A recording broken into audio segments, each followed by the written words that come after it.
Para você ligado aqui na TV Assembleia, seja muito bem-vindo. Começa agora o programa Ação Parlamentar. Nosso convidado nesta edição é o deputado estadual Luiz César Bueno, do PT, o Partido dos Trabalhadores. Deputado Luiz César, que é membro titular da Comissão de Tributação, Finanças e Orçamento, e o nosso assunto aqui é um tema que deve render muito debate de um projeto que chegou aqui, né, deputado, da governadoria, em junho e aí que acabou sobrestado, ou seja, deixou para ser discutido no mês de agosto. É um projeto que, em tese, acaba, vamos assim dizer, com a participação de deputados e prefeitos no COINSE, o conselho que reúne, discute, define e distribui o índice de participação dos municípios no ICMS. Em junho, os deputados, especialmente da oposição, se reuniram, a secretária da Fazenda, Ana Carla Abrão, esteve na casa, fez uma reunião e aceitou deixar essa discussão para o mês de agosto. Em agosto, esse assunto deve voltar quente, né, deputado? Com certeza. Eu fui autor de um requerimento que teve a aceitação de 37 deputados, propondo que esse projeto fosse sobrestado para o mês de agosto. Na sequência, houve a presença da secretária da Fazenda, que esteve aqui com a sua equipe, para debater conosco o projeto. Foi um momento importante, porque nós conseguimos mostrar para a secretária um pouco da história do COINSE e a importância que tem o formato atual do sistema de distribuição do ICMS no estado de Goiás. A secretária nunca presidiu uma reunião do COINSE.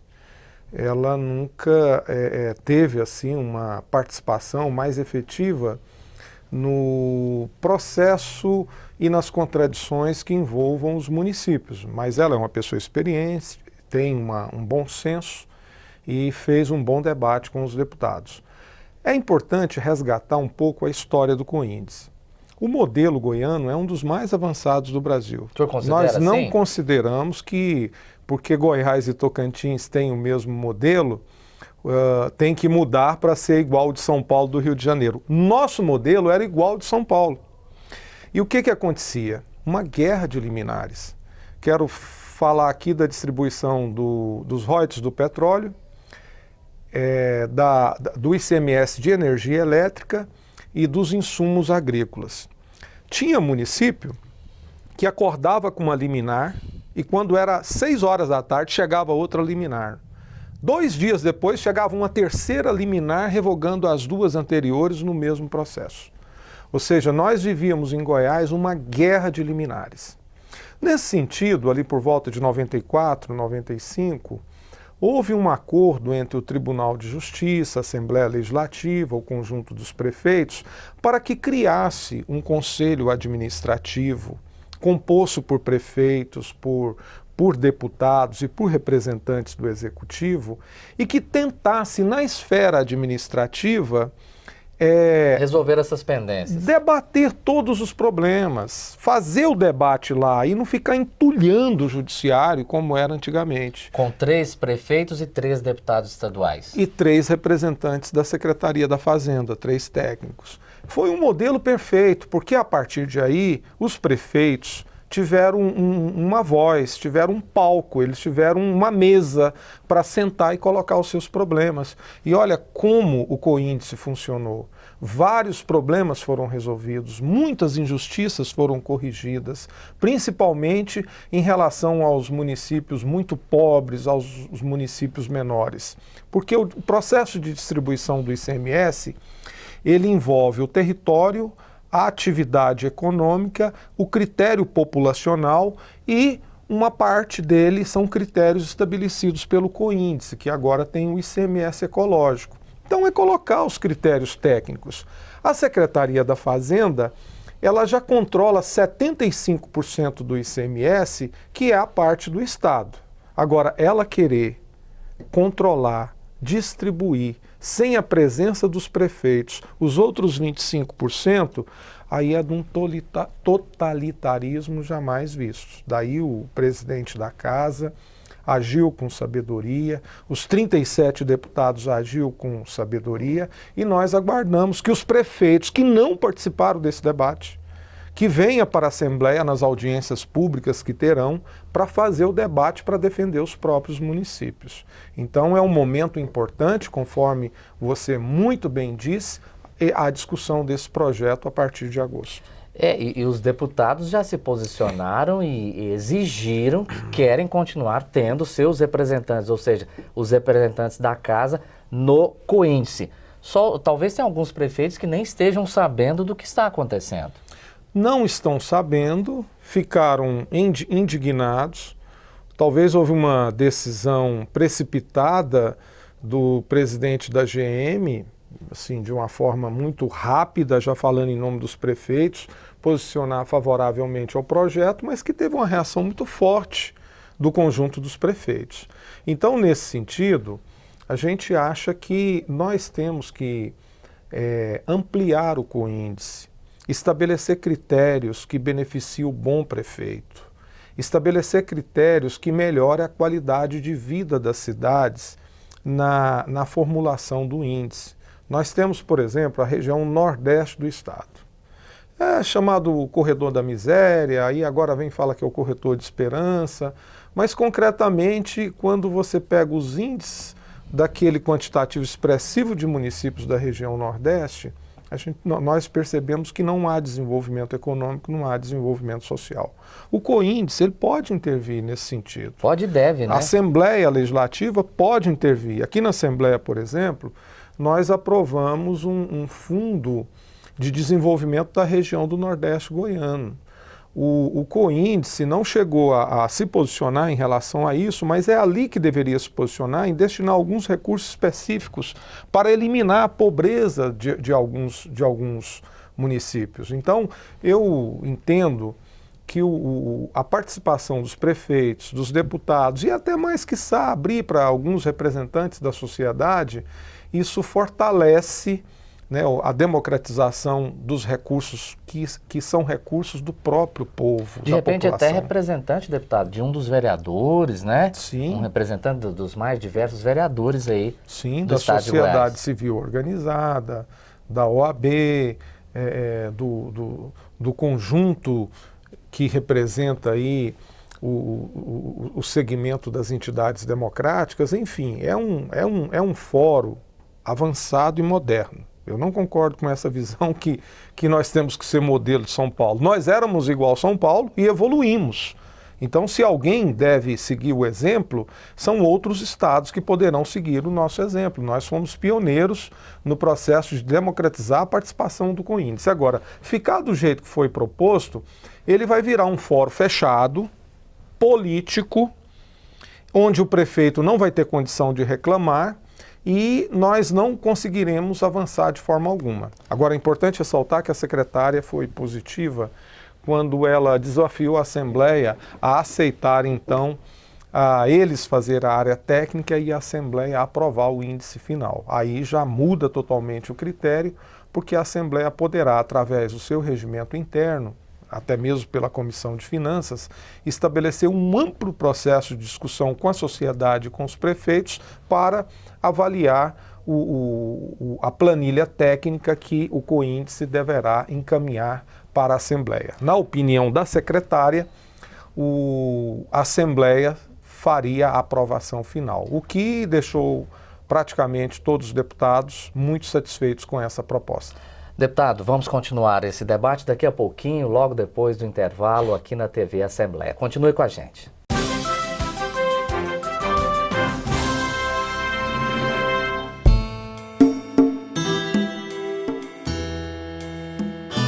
O tráfico de drogas é crime hediondo, uma ação cruel e desumana.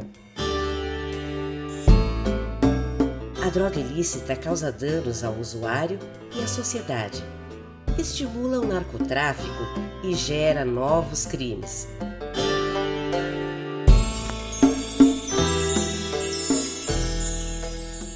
Cometer o crime, mesmo que seja pela primeira vez, não diminui a gravidade do delito e não impede a aplicação das penalidades previstas.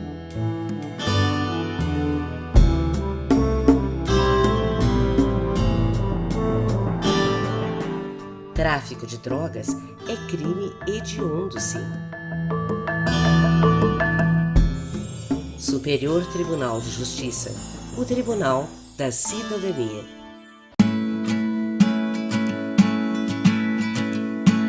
Ao acessar o sistema do STJ para o peticionamento eletrônico, deu para verificar desde o início que era um sistema seguro, eficaz e muito rápido. Tanto que do protocolo até a decisão do ministro não demorou mais do que 4 ou 5 dias.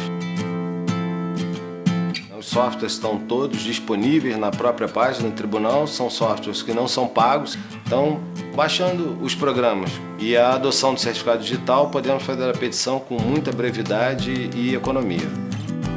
O fato de ser pioneiro foi interessante, porque o próprio site do STJ foi pioneiro, já estava no ar há mais de uma semana. Então eu até atribuo o fato de ter sido o primeiro a peticionar eletronicamente uma grande coincidência.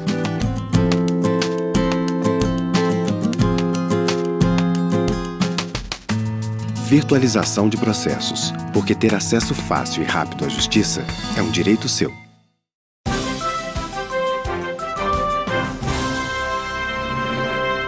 Voltamos então com o programa Ação Parlamentar aqui na TV Assembleia. Estamos recebendo o deputado estadual Luiz César Bueno.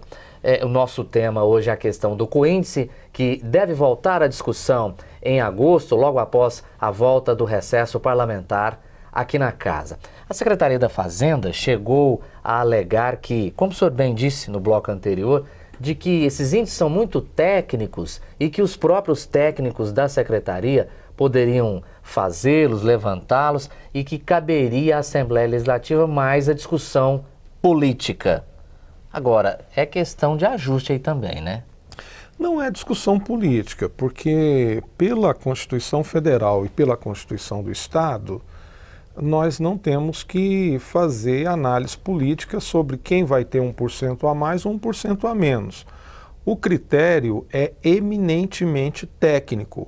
O que a Assembleia Legislativa tem que fazer é o seu papel fiscalizador para saber se a planilha técnica levou em consideração o limite territorial, a questão econômica do município e a questão populacional. Os critérios, né, critérios eminentemente técnicos.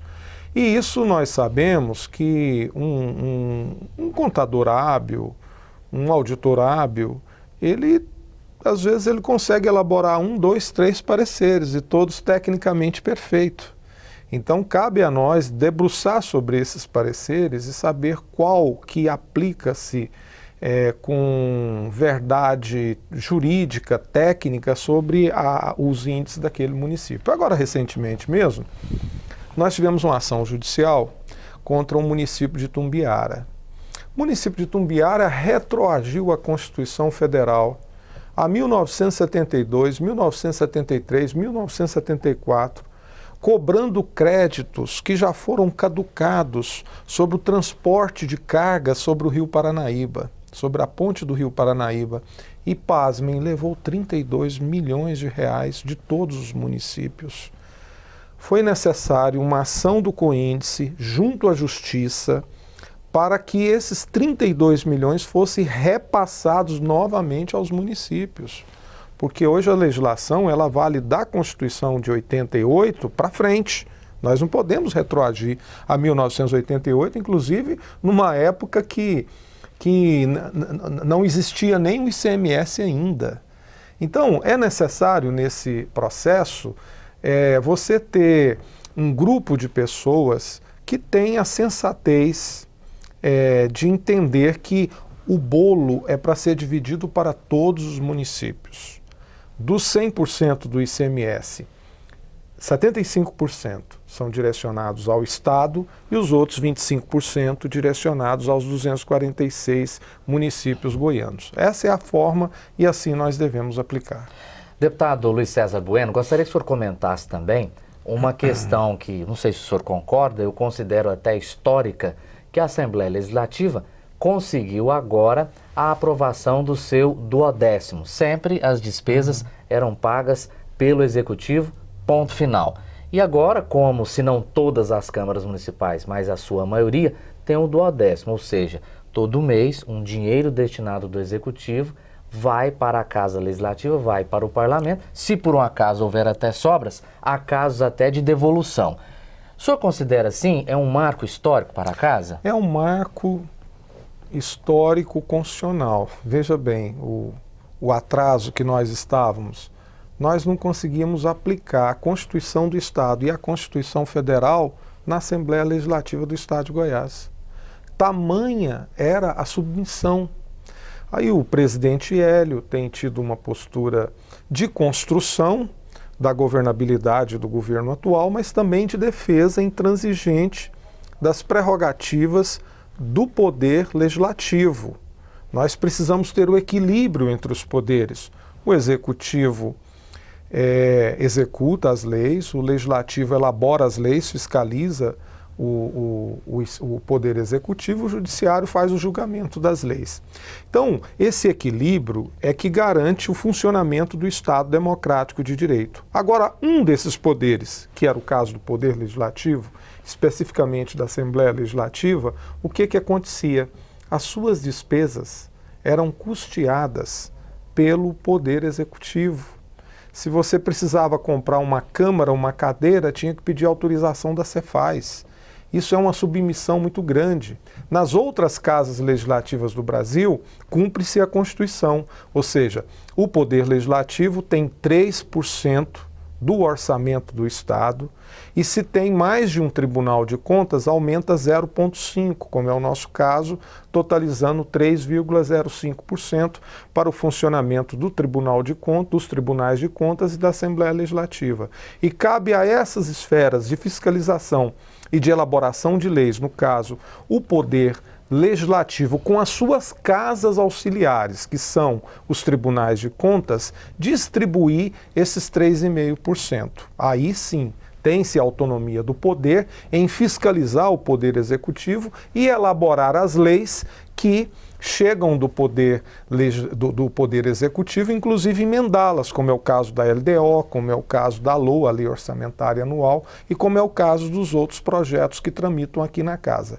Poder legislativo, subserviente, submisso, é poder fraco. Ele não constrói com a sociedade e não contribui com o poder executivo. Agora, quando o poder é forte, democrático, transparente, autônomo, ele contribui muito com o poder executivo e contribui muito com a sociedade.